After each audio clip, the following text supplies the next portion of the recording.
Good evening, everyone, and welcome to the Visiting Artist Lecture Series for Fall 2021. I want to encourage you to visit the Art and Art History website for more information about this historic program and all upcoming presentations, including the next lecture in the series by Althea Murphy-Price on November 2nd. My name is Dennis Doyle, a second-year MFA student in the Sculpture and Post-Studio Practice area. This presentation will include the artist talk, followed by a short Q&A moderated by me. Once the presentation is finished, please type your questions in the chat box to the right of the video on YouTube. This evening, we have the honor of being joined by multidisciplinary artist LaMont Hamilton. Hamilton's work cuts across media boundaries of sound, installation, performance, poetry, and lens-based media in order to mediate experiences with the spiritual, ecological, and subconscious. While based now in Alaska, Hamilton has shown his work across the country and traveled the world researching and recording. Hamilton and his work have been recognized through residencies, awards, and fellowships, such as the Smithsonian Artist Research Fellowship, Artadia Award, and the Bemis Center for Contemporary Art, to name just a few. Hamilton is currently working with the University of Colorado Art Museum, where we are very lucky to have him on campus as the museum's 2021 Artist in Residence. Hamilton's work is deeply ingrained in listening. He writes that meditation is a radical act, his installations and soundscapes opening the doors to a world where we can reflect and re-examine.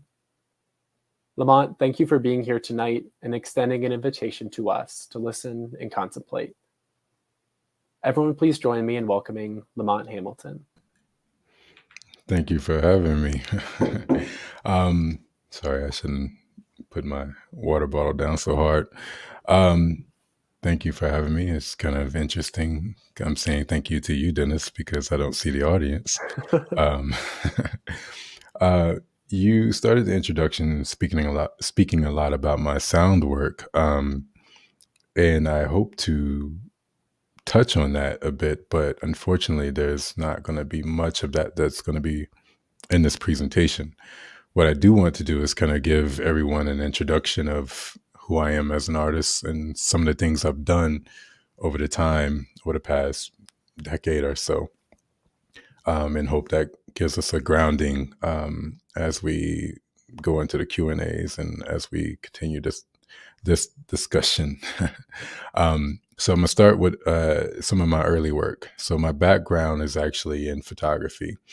I'm fully a self-taught artist, but when I say self-taught, I have to always add this kind of addendum to that, because even though I'm self-taught, I've had many mentors over the years, so many that I would take this whole time naming. So it's not fully my own doing in which I've learned how to become an artist. But it is my resolve that kind of keeps me pushing.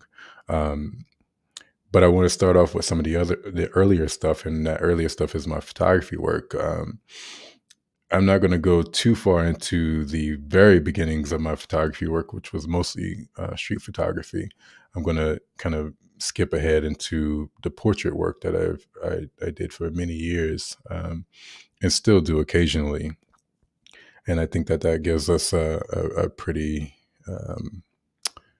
good start. So I'm not good at multitasking. So if I start to do that, it's because I'm trying to figure something out. So I'm going to start to share my screen.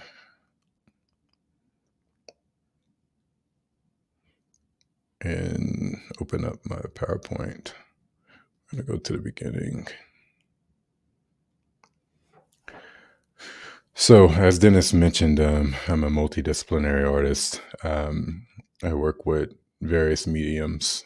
Photography has been the main one for many years, but there's also sound and installation, sculptures and drawing and poetry and filmmaking, performance. You name it, I've probably done it for whatever project that called for it.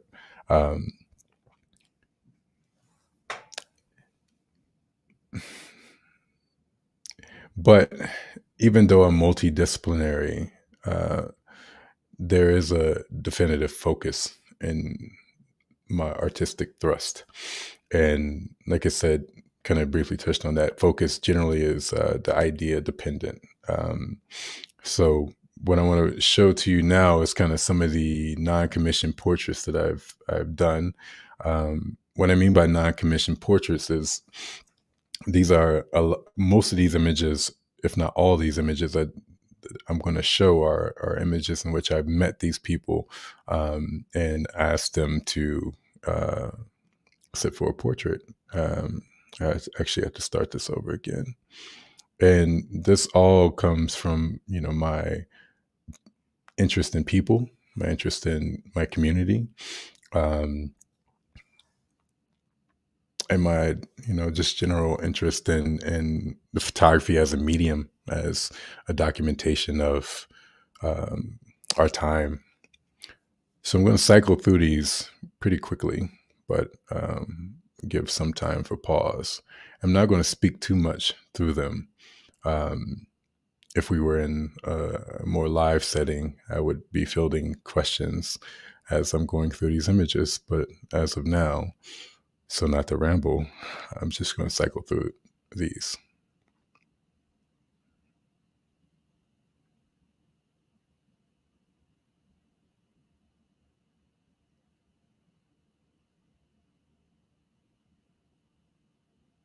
You will see a theme in the white background, and that comes from obviously Richard Avedon made that famous in various ways. But for me, I utilize it as a way to isolate the sitter so that you focus fully on who they are. Now, going just a bit, I mean, I have thousands of photographs to go through, but I'm just showing these few. But these last two slides are very important because they segue us into my next project, which started off as a photography project, but morphed into something grander. That project is called Five on the Black Hand Side. And with Five on the Black Hand Side, starting in 2013, I believe, I started cataloging the handshake, the dap, from its origins with Vietnam soldiers to its contemporary context. And that project was actually introduced to me by this man right here, Marshall Taylor. I was doing a residency in Omaha, Nebraska at Bemis Center for Contemporary Arts. And this gentleman was one of my tour guides, basically, of the Omaha community.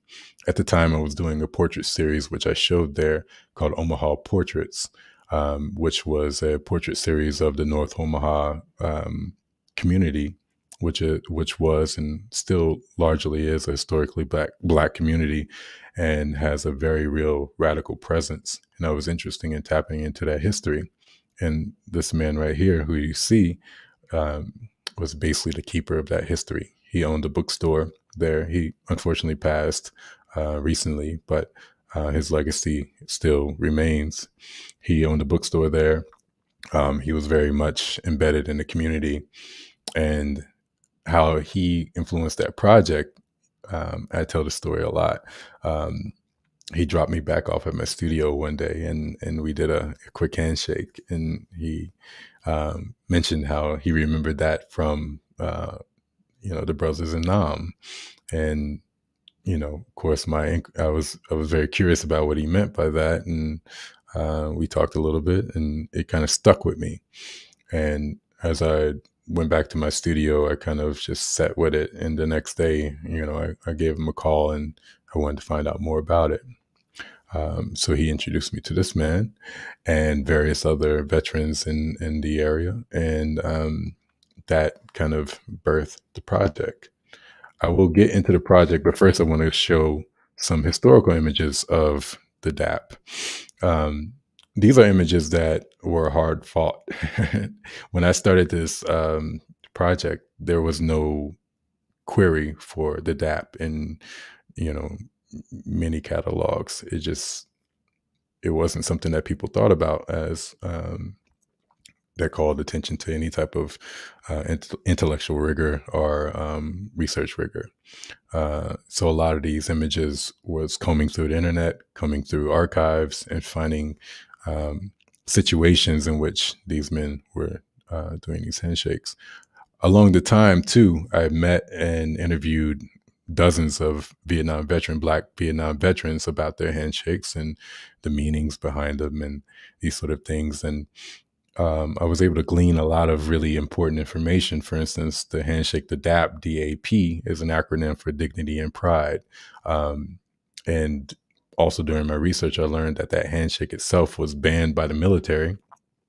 And some of these young soldiers were actually, at worst, court-martialed for doing this handshake. It kind of evolved because the Black Power fist, I can't see myself, but I'm sure you guys can see me, but the Black Power fist was banned by the military as well. So this was a natural kind of way in which these young men showed solidarity with each other. There's more I can get into that. I can actually spend a whole artist talk about this project alone, but for now, I'm kind of going to skip through. This is an image by Jamil Shabazz, and Jamil Shabazz also is a veteran, and he had been very influential in this project, and has been, in a sense, an uncle to the project, or maybe even a big brother. He's been just amazing, and so I wanted to show this image because also I really wanted to show this image to say that what the images I'm going to show you of the photographs I've done have a predecessor, and Jamil is that predecessor.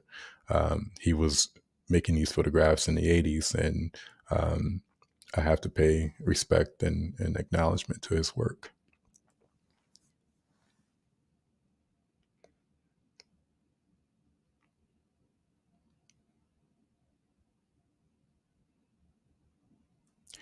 So these are 40 of the total of about, more than 120, but 120 displayed handshakes that I photographed. And what you see is basically what I call the communicative high point. This is the moment in the handshake in which the message is being passed, because all of these handshakes are communication. They're emotive communication, tactile communication. And I was very much interested in not explaining what the handshakes mean, but just showing that communication at play. You have to be kind of introduced to this handshake by these communities in order to understand these meanings. But I think that you can appreciate the gestural beauty of it by looking at these images. I show this image because one is striking, and it shows that camaraderie in action during the Vietnam War. But also I show this image because this was a foundational image that started the next evolution of that project, 5 on the Black Inside. And that next evolution was a performative piece called DAP Line. And in DAP Line, I teamed up with a good friend of mine, Andre Zachary, amazing choreographer in Brooklyn, New York. And we created this 60-minute piece that I hesitate to call dance. I think it's we think of it as more of physical theater because it's equipped with acts and very real movement. Not to say that dance doesn't have that, but the thrust of this project is very much theatrical.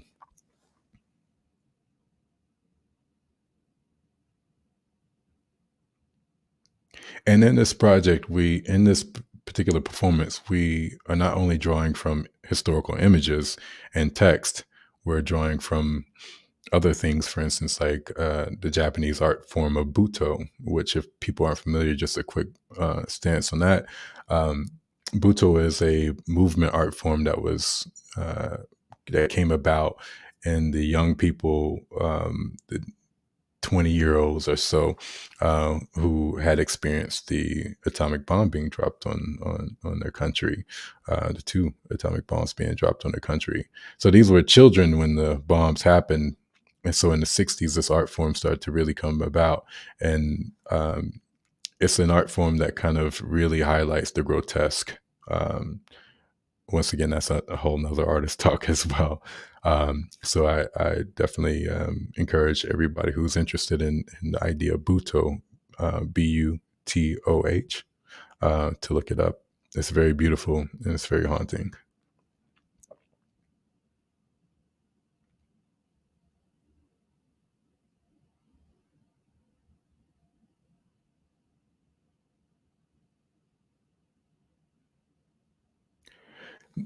I went through that pretty fast, I know, but for sake of time, I'm really trying to make sure everyone understands who I am as an artist fully. So I'm going through a lot of the early stuff. Um, who you see here is an amazing composer. His name is Julius Eastman. He died in 1990. Um, he became very pivotal to not only my performative work, but my sound work. Um, I first learned about him maybe 12 years ago or so, and he's captured my imagination ever since. Uh, so much so that in 2016 and maybe 2017, I teamed up with another collaborator, Jeremy Toussaint Baptiste, and we started to look at one of Eastman's seminal pieces, Evil Nigger. Now, hope that term doesn't offend anyone. If it doesn't offend me, it shouldn't offend you. But there's a reason why he named this piece and various other pieces that were all in this series. He was looking at not just a confrontational title, but he was looking at a work that had this, in a sense, a confrontational fugue, if that makes any sense. There was a cyclical element to this composition. You can, even if you can't read music, you can kind of see the cyclical nature of this composition. And in his words, I mean, he used this term because what he was trying to get at is that which is fundamental. He looked at the idea in American culture of the nigger as being this foundational figure that we should actually think about deeply, not only for its origins and why it had to come into existence, to kind of quote James Baldwin, but with the manifestations of it. So what you see here is me performing. Andre Zachary's also performing in this with me, but he's off the screen now, but he will be in a couple more slides. The compositions on the floor. This is Jeremy Toussaint Baptiste is actually in this piece as well. He's doing the sound. He's also off screen. We hypermodulated the composition in ways where it was unrecognizable. And what we were trying to do is kind of this cloaked Black figure, not to stand in for the title piece, but to be this kind of specter, maybe even a specter of Julius Eastman himself. Now, in the nature of Julius Eastman's work, this piece is created as a fugue. It's a 5-part series. Each part corresponds with the subsequent part. For instance, 1, 3 correspond with each other, 2, 4 corresponds with each other, and 5, the 5th part of the series, kind of encapsulates everything. It is a 24-hour performance, and Jeremy Toussaint Baptiste and I performed this at the Kitchen in New York City for the full 24 hours. Matter of fact, we first started the 24-hour piece at Jack, which is another small performative space in Brooklyn. And that's kind of where it kind of came into life. And we also showed it at Issue Project Room. So what you're seeing here is actually the second part of that series. And the first slide was the third part.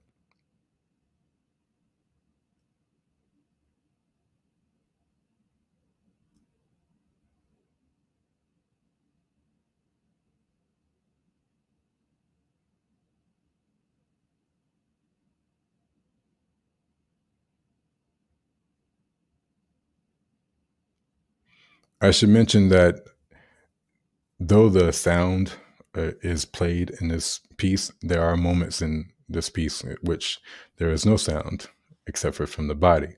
And this is a example of that.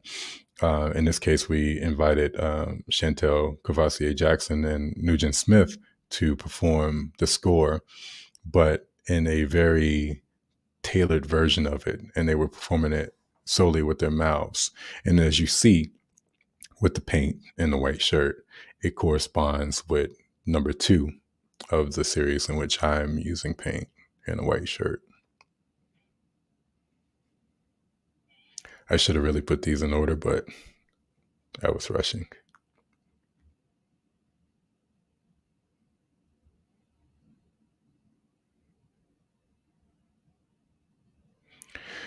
So that leads me into some more intentional sound work.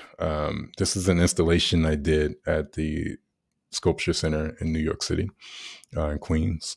It's called Whispering of the Self to the Self. Now there's 4 speakers in here that have a audio track playing that is a commission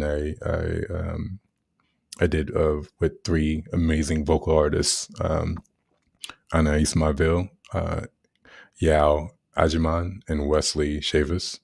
I created a graphical composition a la Anthony Braxton. I don't know if many people are familiar with his work, that kind of gave a direction to what the vocal artist would be doing. Now, the only overt direction was the sounds had to not have any recognizable words. So it's about a 25-minute composition that is just those 3 really flowing with this composition. And inside the installation, I created these bell sculptures because it's one thing to go into the exhibition. I should say also, these are ostrich feathers. There's 100 of them that are in the exhibition. The frame can't capture all of them. And the whole idea is, though they are large, I think these are surplus to 3 feet long. When you go through the exhibition, they're very light. So it creates a synesthetic experience. And these bells are placed within the feathers. So as you are going about the exhibition and hearing the sounds, one can create sounds of their own. A lot of times people would run into the bells not knowing they were there because they were hidden by the ostrich feathers. And I think that enhanced the synesthetic experience. All right, I think we're kind of moving along pretty fast. This brings me to my kind of more recent work, which is overtly sound. This is me doing field research on a glacier in Alaska. This piece is called To Hear the Earth Before the End of the World. This is a play off the title of a good friend of mine and dear mentor, Ed Robeson, in his book, To See the Earth Before the End of the World. In it, though we have different interests and we're speaking about different things, one continuum in both of our works is this idea of travel, this idea of a closeness to nature, closeness to the earth, being not just in nature, but being in a sense, an affective proximity to nature, being so embedded in it that affect is real and it creates an impression on one's spirit. So just an image of the same glacier. An interesting thing is this particular sheet of ice is pretty much gone now. I think it's fully a lake at this point. So this work speaks about the ecological turn in a very real way. But how I'm approaching it is through sound. Because I'm more interested in not teaching or explaining in a didactic way about what's happening on our globe, because we all know this. I'm more interested in putting people in a space in which an activation of our other senses outside of our eyes are at play. In this case, with sound, our ears take in far more information than our eyes.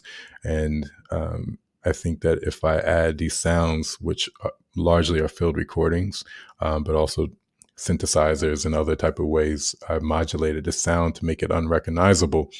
But there are elements of it that are still have this bit of recognition to it. And I think that bit of recognition makes the mind really search for meaning within inside of the soundscape.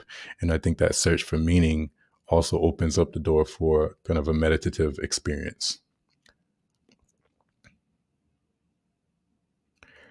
These last two images are basically just images that I've taken in being embedded in this research. There's another series I'm doing that I'm not sharing right now, but these are ways that I kind of create a reset. These are ways in which I, in a sense, come back into my body after being so much embedded in everything that's all around. Unfortunately, this will be the end of the slides because there's examples of this piece in the subsequent frames, but we were having issues with the audio. So because the audio is very important to what's happening in the performance, that would have been seen. If it can't be played, it can't be seen. So I'm sorry about that, but I hope that I shared enough to everyone that we have some grounding for discussion. Yeah. So Dennis, I don't know if you want to come back in and kind of open up the table.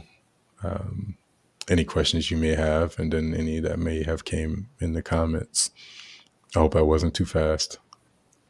No, not at all. That was perfect. Yeah, thank you so much. That was really engaging. I have a lot of questions. But for everyone else watching, please put your questions in the comment section on the right-hand side of the video on YouTube, so we can have a discussion. So LaMont, I'm really interested in your use of non-visual media as a way of sort of sensing and feeling issues of the environment, thinking about the body.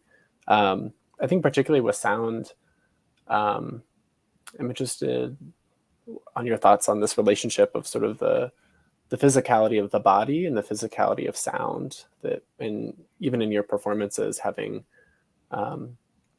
actors come in and their body becomes the maker of sound. It responds to a sound or to a score. Could you talk a little bit about that? Yeah, I'll try. Well, one scientific fact that most people probably already know is sound waves are pressure waves. So when we encounter sound, we actually are encountering something that is physically moving through space and leaves an impression on our ears and even our body, because our ears can pick up a certain level of sound, but there's many levels in which our ears don't perceive the inaudible, but our body still does. You know, for instance, lower frequencies, our full body experiences it, and the higher frequencies cut right through our ear channels, but our brains are activated by higher frequencies. So sound is always in that type of space. It's always moving through us and from us. So I think that part is pretty interesting. And I think that kind of guides my interest in how sound has played an important role in the visual stuff that I've done. To me, and I kind of touched on it, I'm very much interested in the synesthetic experience. I think when people encounter any art, or even my art, I want people to be fully engaged in ways in which maybe they haven't been, or if they have been, in ways that kind of activate other ways in their imagination. And I think the way to truly activate one's imagination is through engaging multiple senses, so that if it's not sound or the visuals, there's the tactile that's involved. I didn't show it, but there's a piece that I did at the Drawing Center in New York that's fully tactile. It's a poem that I wrote and installed in large scale braille onto the wall, and it was meant to be touched and not looked at, because it was white foam dots on a white wall, and it could easily be overlooked if you didn't know it was there. But the idea wasn't to look at it, it was to touch it, especially with one's eyes closed. I don't know if that answered your question, but I tried my best. No, that was great. I think I also like picking up on you were mentioning poetry. How do you see the role of poetry in your work? Like just going through your website, like it's so beautifully written. There's lots of poetry, and even thinking about the Braille piece. Yeah, what is the influence of poetry? Well, poetry was my first love. I mean, it was my intro into art making. What art could actually be, I should say. And that started with the poets of the Black Arts movement when I was a teenager, reading their books, reading their text, and really being since blown apart by their use of words, their use of language in ways in which I had never seen on paper before. You know, I've heard people speak in very poetic ways all my life, but it was something about reading and needing to reread and reread to really get the understanding of what's happening, and then the activation of my imagination from the words on the page was left a permanent impression on me. So I look at everything I do as an extension of my poetic self, my poet self. This might make a lot of people scream, but I think of everything I do as poetry. If it's an installation, if it's a photography piece, if it's a performance, whatever it is, I look at it as stanzas, and meters. And I look at it fully as if I'm constructing a poem. And matter of fact, a lot of the writing that kind of introduces myself to whatever the work is, whatever the idea is, kind of originates in a poetic form. I don't always share that, but maybe when I'm old. Yeah, that's great. And I think the poetry has such a relationship to synesthetic language too, that it's so really evident in your work. Is really engaging all parts of the body. So I have a lot of questions, but there's also a lot in the comment section I want to get Okay. to. So we have a question. How is meditation a radical act? How's meditation a radical act? That may have been something I said when I was sleepy. I think meditation is, in all seriousness, I'll try to answer that question. How I think meditation could be a radical act because in today's day, we are forced to constantly be on the move. We're forced to constantly be engaged. We are forced to constantly be outside of ourselves. And the act of meditation brings one fully within themselves. And I don't know if meditation is not part of if meditation is part of your practice, to engage with the act of meditation to people who it's not a part of their daily practice.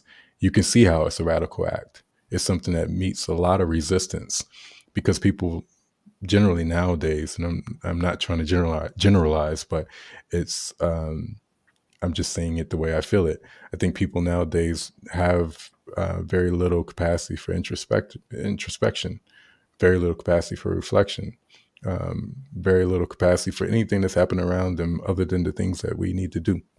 And I get caught in that as well. So I think that act of slowing down and being in a meditative state is definitely a radical act. And I think as an artist to make that first and foremost what the piece is about is definitely radical, because I don't think that many works of art tend to intentionally put people and want to put people in a meditative space and want to have people investigate their own internal images rather than to present them something or how they understand whatever the idea is. So kind of related to that, like meditative space that you're creating, someone asks, how do you engage a sense so intensely that someone wants to really stay and interact with that, and what's sort of causing that that attraction that they have in that space? How do I engage a sense so directly that someone wants to interact with that? The best way to do it is to be my own guinea pig. If it moves me in that way, if it makes me go if it makes me go if it opens up my kind of imagination, sorry, and in certain ways, then I know it's effective, at least for one person. I can't go about my ideas thinking of how it will be effective to all people. Some people might find it not very engaging at all, whereas some people might find it to be cathartic. But to answer the question more directly, I start with myself. And if I don't feel it, then no one sees it or experiences it. Yeah. And so I think in relation to the your sensing work, and I think in thinking about nature, there's a question asking, can you say more about this idea of affected proximity in nature and how that really serves or engages yourself, your art making, and your audience as well? And the term is affective. I may have kind of didn't open my mouth or enunciate properly. I tend to do that. Affective proximity. And it's actually a term that I've kind of hijacked from amazing artist John Aconfra. And he speaks about it in his filmmaking practice, where he puts archival images in what he calls affective proximity to see how they speak to one another. For instance, if they're kind of disparate archival images from various time frames, if you put them together in a frame, what do? And so I've been very amazed by that term and how that kind of opened up the door for a lot of my thinking, and I kind of use it often. And how nature does it is just that when you are fully engaged in nature and are engaged in the natural world and in a way in which you don't have that security blanket of just getting in your car and going back home, you know, you have to trek to get out. Are you there for days on end or something like that? Something transformative happens. I think you start to tap into our primordial selves, the human element of us that we've kind of almost fully eradicated at this point. For instance, listening to the wind patterns, listening to the insects, listening to birds, paying attention to various signs on the path that will teach you if danger is ahead or if it's safe to move. These sort of things is that affective proximity in which I'm speaking about. And the more and more you put yourself in that position, the more and more nature speaks to you via its puzzles and codes and language. And it all makes sense. It's no different than if you took someone who was raised in, the rainforest all their lives and put them in the middle of New York City. They don't understand the flow of the city, because they have never engaged in that way. Though someone born and raised would, and knows there's a car coming, knows when the train's going to be here, knows all these little details about it. And I think that one can get into that type of space as well in our natural world. And we should. I think we wouldn't. Well, let me not get myself in trouble. Yeah, I love this kind of discussion of like a tacit knowledge or an embodied knowledge. And I think about that in relation to really work with the DAP project as sort of this communication through touch. And so we have a question in the chat asking just kind of to hear more about the DAP project and the handshake itself. Is there just one? Are there multiple variations? Could you touch a little more on that history? Yeah, there's many. And the whole idea of my project wasn't to kind of distill it all into one thing. I wanted to keep it as vague and open as possible because there's as many DAPs as, there are communities. I can go on a lot about that. So I would like to hear a more pointed question of what someone was interested in that project, because there's a lot of directions in which that project has and goes. And I don't want to ramble and not answer the question.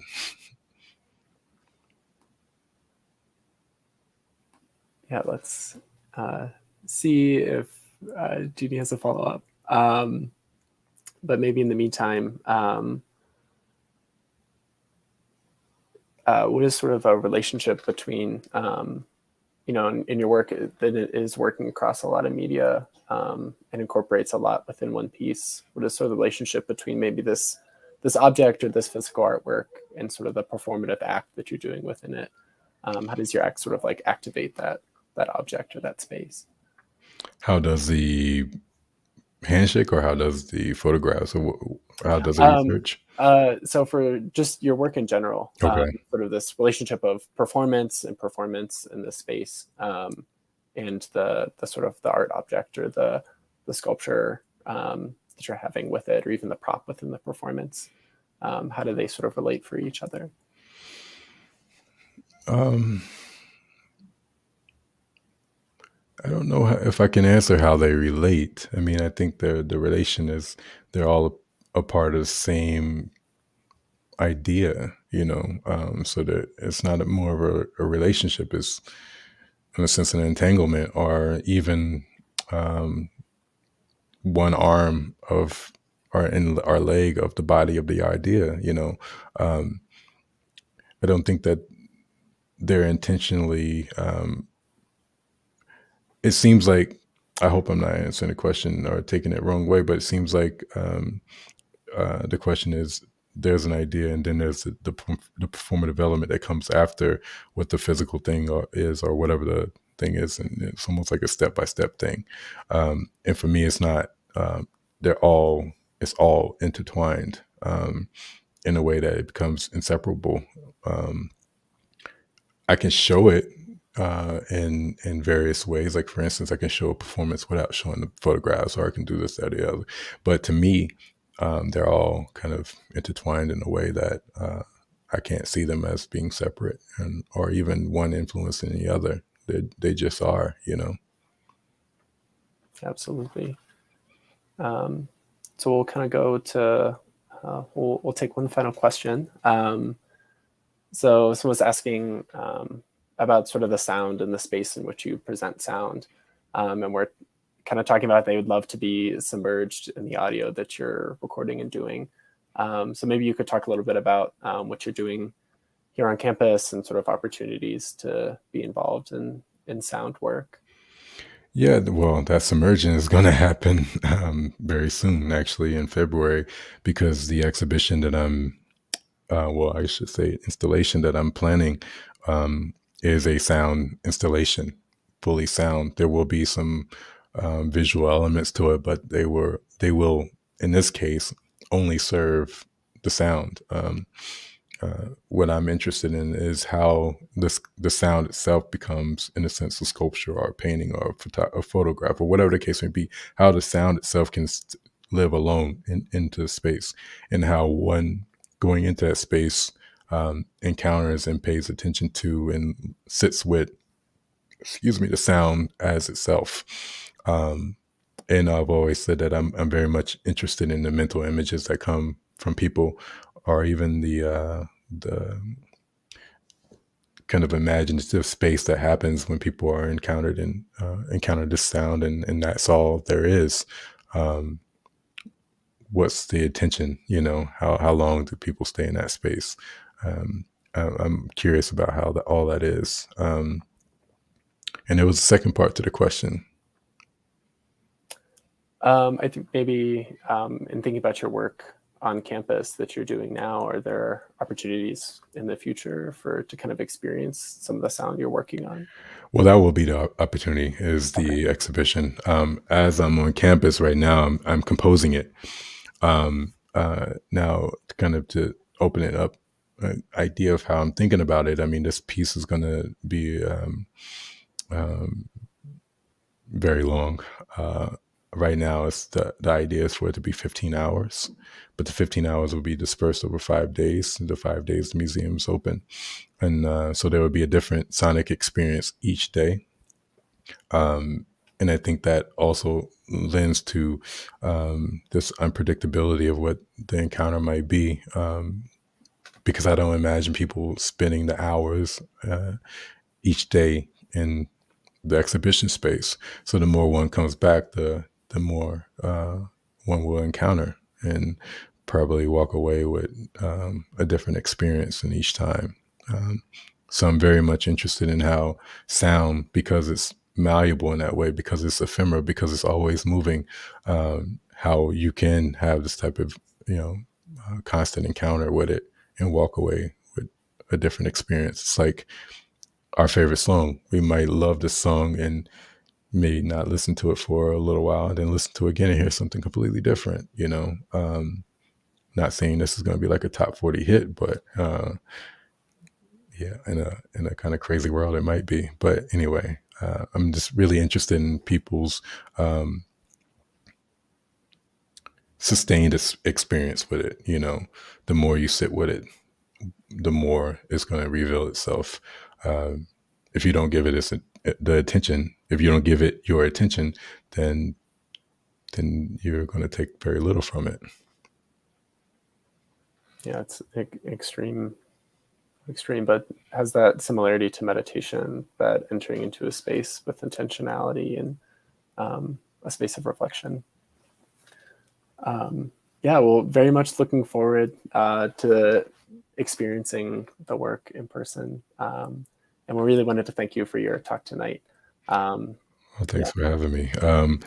I'm very apologetic because I went through a lot of stuff so fast, and then it's been a long day, so I hope I covered things in a proper way. But um, anyone who wants to learn more about my work, I mean, obviously I have a website, but feel free to shoot me a message, an email, and I try to respond to everyone who sends me a message. And if there's any further questions or any ways in which you want me to go deeper into certain ideas and what you've seen, please feel free to shoot me an email. I'll be happy to answer them. awesome. LaMont, thank you so much for your time. All right, thank you.